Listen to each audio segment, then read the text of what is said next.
Aux US, dans le quartier de Brooklyn à New York, vivent les frères Mario, ou les Mario Bros, c'est comme on veut. Ce sont deux plombiers qui vivent encore chez leur famille et qui essaient tant bien que mal de vivre de leur passion. Mais bien qu'ils soient plutôt doués et connaisseurs dans ce qu'ils font, leur maladresse relève d'un vieux cartoon étant donné déjà qu'ils n'ont pas beaucoup de clients et que quand ils en ont, ça vire à la catastrophe. Papa Mario n'est pas optimiste quant à l'avenir de deux de ses fils dans la plomberie, et ce n'est pas le seul à se moquer d'eux. C'est donc à Mario tout dépité qui, devant les actualités à la télé, va se mettre au courant de la situation à Brooklyn, un problème général de plomberie, rien que ça. Mario et Luigi vont donc se mettre en tête, enfin surtout Mario, d'aller sauver Brooklyn pour percer dans la plomberie, mais rien ne se passe comme prévu, et l'un atterrit au royaume champignon quand l'autre aura le malheur de croiser Bowser. Et Bowser, il veut se marier avec Peach. Peach, en plus de traîner avec un jeune italien moustachu, elle veut pas. Et pour protéger son royaume, elle va demander l'aide de Mario pour aller demander l'aide des Kong, pour aller demander l'aide de... Ah non c'est bon c'est tout. Et à la fin, tout finit bien. Et encore plus à la fin, on en reparle après. Juste après ma critique du film, et juste avant la petite interview du doubleur français de Bowser que je vous ai promis sur les réseaux. Avec la petite info exclusive qui va confirmer ma théorie sur la suite que j'avais déjà commencé à rédiger depuis longtemps. Je sais, tu savons, il savait, le film Mario a suscité pas mal de critiques, surtout de la presse. Des critiques que je rejoins pour certaines, mais ce que j'ai tout de même aimé avec ce film, c'est qu'il ne se contente pas de raconter l'histoire de Mario qui veut sauver Peach ou Luigi comme le super-héros parfait qu'il a toujours été dans les jeux que j'ai achetés. Je vous rassure, mes rimes je les ai trouvées, elles ne sont pas volées. Les personnages sont non seulement bien développés, mais conservent leur identité à une exception près, le caractère de Peach. Dans les jeux Mario, elle ne sait rien faire d'autre que se laisser kidnapper par Bowser en criant... Belle ref. Elle constituait d'ailleurs presque l'intégralité des points négatifs du film Mario perdu qu'on a retrouvé en 4K sur YouTube. Et oui, je l'ai regardé. Oui, je voulais en faire une review. Voulais.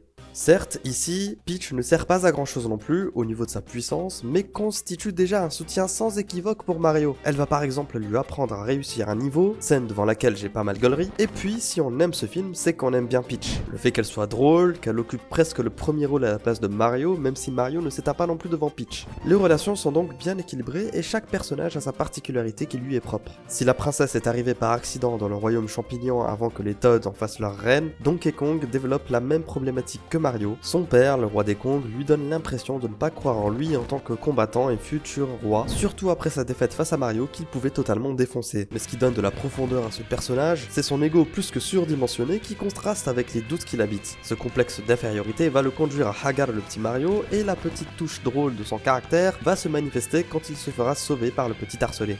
Et puisque l'on reste dans les développements de personnages, comment ne pas parler de Bowser? Ce sont souvent les antagonistes qui sont le mieux développés, et Bowser, le roi des Koopas, ne fait pas exception à la règle. Outre ses talents de piano qui sont maintenant devenus une véritable référence culturelle, ce méchant n'est pas méchant pour être moche et méchant. Son objectif a toujours été d'enlever Peach pour l'épouser. Toutes ses actions vont donc dans ce but. Autre point positif en dehors de la VF que le monde entier nous envie, d'ailleurs qu'en pense Jérémy Covillo? Est-ce que vous vous attendiez au succès de la VF? Pas du tout. Enfin, on s'attendait au succès du film, mais on ne s'attendait pas au succès de la VF. Pas à ce point-là, en tout cas. On ne pensait pas que la VF serait même mondialement reconnue. Les Américains disent que la VF est mieux, donc je suis très content et très honoré. Autre point positif en dehors de la VF que le monde entier nous envie, les refs sont bien casés même si ça amène des points négatifs. Ce film a fait l'objet de nombreuses critiques que je peux comprendre, sans non plus les exagérer. Mais celles que je retiens et que je veux porter concernent le rythme du film. Tout s'enchaîne très vite, trop vite. On n'a pas le temps de se reposer et même les scènes un peu plus calmes sont rapidement bouclées pour laisser place à de l'action ou au dialogue. Alors je ne dis pas que j'ai pas réussi à suivre, je dis juste qu'on aurait pu mieux varier le rythme du film pour éviter cet effet indigeste. Quoi qu'il en soit, le film Mario est un véritable succès et sera peut-être le précurseur de nombreuses adaptations des licences de Nintendo. Bon, maintenant, je suis désolé pour celles et ceux qui ont loupé la scène post-générique, c'est faux, déjà chat, mais il n'y aurait pas eu cette scène de Yoshi si une suite n'était pas prévue. Et il reste encore pas mal de choses à exploiter, et cette vidéo était prévue bien avant ma rencontre avec la voix française de Bowser à la Mess Story. D'ailleurs, pour quand la suite, selon Jérémy Covillo? La suite, c'est pour quand? Mario, je sais pas du tout.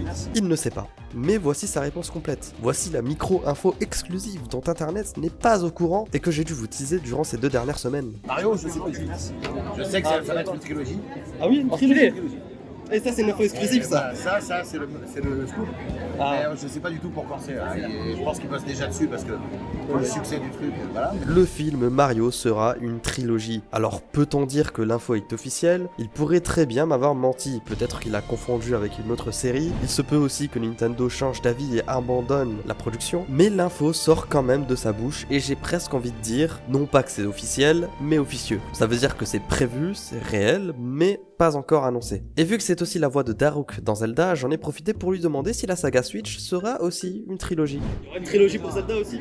Ah, je sais pas, ça je sais pas. Ça, vous savez pas. J'en ai je sais absolument rien, je ne sais rien du tout. Au moins c'est clair, il ne sait pas. Et je n'ai pas encore fini le jeu pour pouvoir théoriser sur le potentiel contenu d'une suite à Tears of the Kingdom. D'ailleurs, on a créé un espace sur Discord pour discuter librement de nos aventures sur Tears of the Kingdom. Tout le monde peut créer des posts et discuter de ce dont il a envie ou même demander de l'aide sur quelconque sujet. N'hésitez pas à y faire un tour, il y a aussi un espace pour parler des animés de saison. Parenthèse close, tous les liens sont en description. On a donc de la place pour 2 fois 1h30 de film, et Jérémy Covillo m'a encore dit des choses en plus. Je sais pas si je serai dedans ou pas. Je pense que le 2, Je pense que oui, quand même. Oui, mais ce sera peut-être pas le méchant principal, le 2. Ok, d'accord. À mon avis, il y aura Wario. Ouais, il va arriver.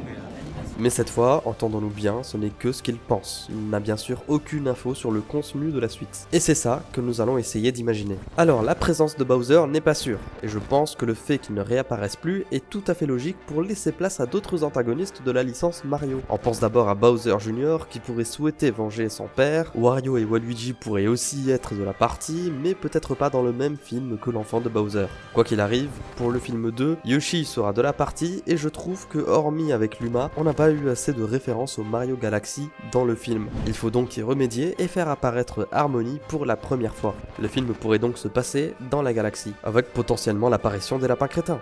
Peut-être. Ensuite, pour le 3, je ne sais plus si Mario Sunshine est référencé dans le film Mario, mais y faire référence pourrait être une bonne excuse pour faire partir tout le monde en vacances et caser un flashback de Luigi qui a déjà été confronté au roi Boo, conformément au scénario des Luigi's Mansion. En tout cas le 3, celui que j'ai fait.